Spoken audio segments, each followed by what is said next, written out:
September the 3rd, 2012 today.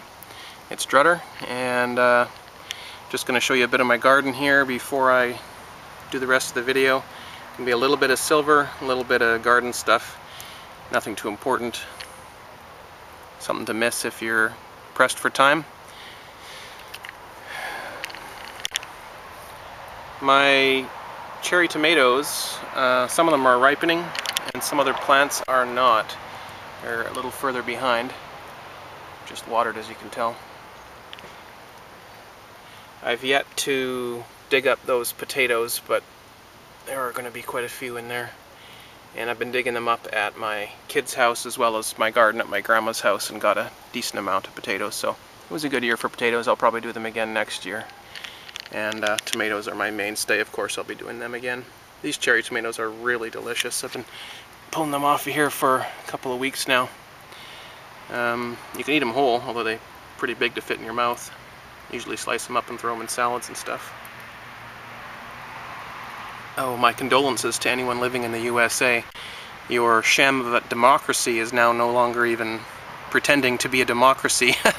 Even though you're supposed to be a republic, you're not even a democracy anymore, and they're not even trying to pretend that they're a democracy anymore. It's just choosing and selecting leaders and canceling other people's chances even though the people want them. It's become quite a scary situation in the US, I find. And as I've said before, I can't be far enough away. I live a couple miles from the border and I really, really wish I didn't. But my condolences to you Americans. You know, the American people tend to be good people. It's the people running that country currently that are not good people. And they've been in power for several decades now, and looks like they're solidifying their power for the future as well right now. Doesn't look like any chance to change this is going to be allowed. It appears that violent revolution is going to be the only chance that the US has left of being in charge of their own destiny. Latest food storage acquisition. Some fresh hot pepper. Been picking blackberries the last couple of weeks. Here, have a look. Big frozen bags full of them. I got tons. So this will be making jam and pies. Could we get some more cameras put up here, please? Well, it's late August and the garden at Grandma's is just packed full of tomato plants. I'm having to keep them pruned down just so I can get in between them. But I wanted to show you guys a few of these clusters. Really nice looking, long, full, healthy clusters. Look at some of these. I counted them. There's 30. 1, 2, 3, 4, 5, 6, 7, 8, 9, 10, 11, 12, 13, 14, 15, 16, 17, 18, and then these are just flowers. 19, 20, 21, 22, 23, 24, 25, 26, 27, 28, 29, 30. If the plant had enough nutrition and enough time, it would just keep on growing and keep on extending this cluster out. I don't know how many tomatoes you could get on it, but each plant has several of these clusters, which is really nice. Some of them are more developed than others. But one thing you need to do now at the end of August is you need to take off all the flowers on your plant, really. Unless you have an extremely long growing season into October or something, but you know, most of us are going to have to start dealing with frost come October, so we need to get these fruits ripened up. I'm going to show you a nice cluster over here before I turn off this clip. Check out this one. I snapped this one off last night when I was handling it a little too roughly, but it's just, you know, really nice looking. They're not ripe yet, obviously.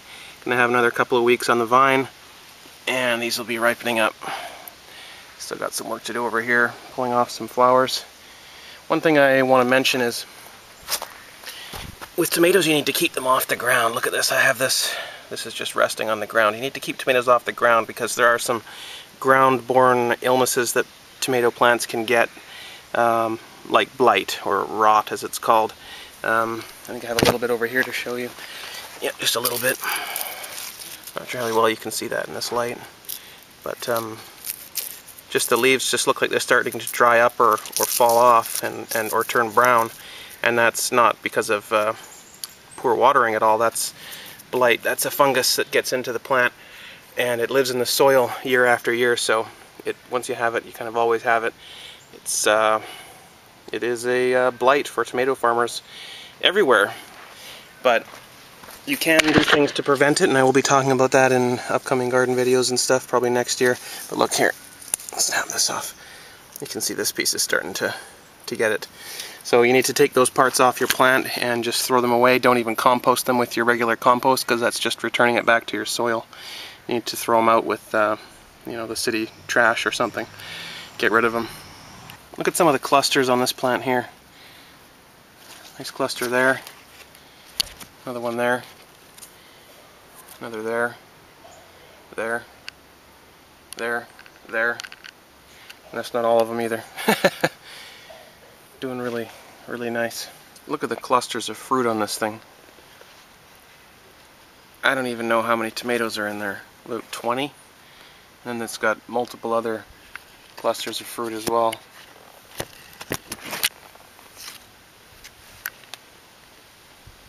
Do you want to film me dig up this one? Sure. What's the date? August 30th. August 30th. Pumpkin as big as ever. Like, Pumpkin? big as ever. It's behind that leaf right Biggest there. yet? It's our prize winner. It's about a foot across. Just to say, actually peppers are doing pretty horrible this year. Yeah, it wasn't a good year for peppers. We got some, but I'm guessing it's about 7 next. they're just dropping right off. Nice. This is a good one. I'll look in the hole and make sure that you So don't that lose one. any. There's a prize winner. Look at. Those are some nice ones. We could make fries. We could make fries. Hey, Could you we? want to? We could. Yeah. Cooking some dinner, baby. Yeah, there's the potatoes we just pulled out of the garden. There's the current breakout going back 2 weeks. We were at 28 bucks for a while there, and lifted off from there. Went to 31, pulled back to just above 30, and ever since then we've been off to the races again. So let's switch to the daily chart actually and have a look. Yeah, here's that low at 26. I'm sure a lot of us were buying at 26 or so. I know I did make a purchase around there, and consolidated to 28, and since then it's just been skyrocketing on the daily chart. It's got to pull back soon, doesn't it? I guess it doesn't have to. Oh, would you look at that? We're gonna have to cut back on the spending there, Martha. We're 16 trillion in the hole. No, Uncle Sam's not gonna cut back on the spending. And that's 16 trillion now. And as you notice, the gross domestic product of the US is about 15.3 trillion. So if you do the math, the national debt is now 5% higher than the gross domestic product. So even if every dollar exchanging hands in the United States in a year was confiscated and put down on that national debt, you wouldn't even be able to pay it off after a year. And of course everybody in the country would be starving and dead. But yeah, that just goes to show you there's a lot to be paid back. And this is a conservative estimate, of course. This is the official number. There is a lot more debt floating around than that. In fact, I think on this page it does show some other numbers here. Total personal debt. What else is there? There's all kinds of different stuff. Unfunded liabilities and things down the bottom. I'll put a link to this. I'm sure everyone's seen this. It's called usdebtclock.org. But yeah, we're 16 trillion, or at least Americans are 16 trillion in the hole, and rising quickly. That's just over $140,000 of debt per taxpayer, in addition to all their own personal debts and so on and so forth. Got a couple of bars to show you here, new ones. They're both 1 ounce. This one says, Uncle Sam still wants you. It's from 1973. There's a bit of a story behind this bar and the other bar.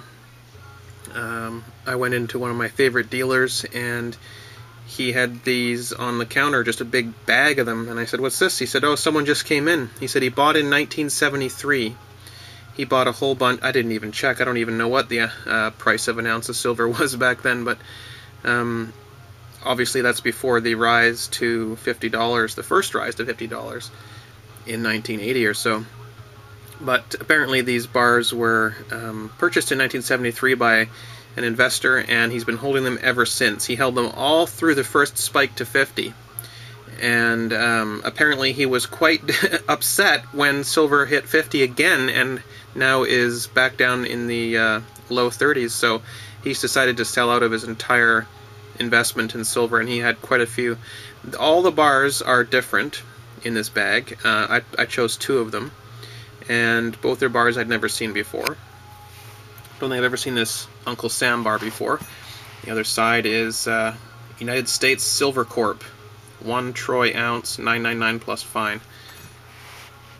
But it's a nice bar, actually. I like it, and I like the story behind it, and I also like, I don't know, it's just kind of funny, Uncle Sam still wants you. And the other one I got was Sitting Bull. I can't read what it says under that. Something about Honkamkasu. And then down below it says Tatanka Yotanka, I think. 1 ounce, $9.99 silver. And the other side is this. It says 1973, and then there's an indentation because this is a raised. You can kind of see that the face is raised off the bar, which is kind of cool. And I have a friend who collects bars with Native American designs on them, like this one. So if she's interested in this, I wouldn't mind doing a trade. Some other kind of 1 ounce if she's interested. If not, just goes right into my collection. And lastly, some coins I received as change, actually. They owed me a 10, and they gave me this. It's, I don't know, some special edition of the new 2012 toonies, and it's got ship on it instead of a bear or something usually. But these are the newest toonies, 2011 and before, were made of nickel ring around a copper center. These are now steel, and they're heralded as you know, some special new technology in coins. There's no new technology in these coins. These coins are just a piece of steel. They're garbage. There's no technology here. Anyhow, that's my rant. I'll probably just respend them back into circulation. I don't know. Maybe I'll take them out of here. Maybe I'll just leave them in here. Get rid of it. Anyway, that's it for the video, and I'll talk to you guys soon.